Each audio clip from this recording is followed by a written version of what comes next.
नमस्कार, मिरुशाली यादव सारंग। या बुलेटिनमध्ये आपण बातम्या विस्ताराने पाहूयात। 23 तारखेनंतर शिंदे फडणवीसांना पोलीस स्टेशन आणि कोर्टामध्ये जावं लागेल। शिंदे फडणवीसांचा बराचसा काळ खुलासे करण्यात जाईल असं राऊतांनी म्हटलंय।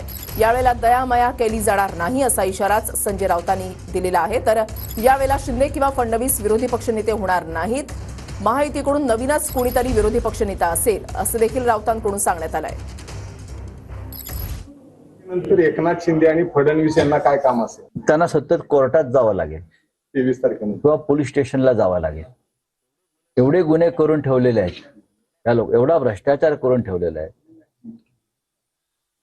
इतकी खोटी नाटी कामं करून ठेवलेली आहेत, त्याचा तपास तर होणारच ना। त्यामुळे पुढचा काळ त्यांचा बराचसा काळ त्यात जाईल, खुलासे करण्यात जाईल। आणि मी खात्रीनं सांगतो, या वेळेला दयामाया नाही।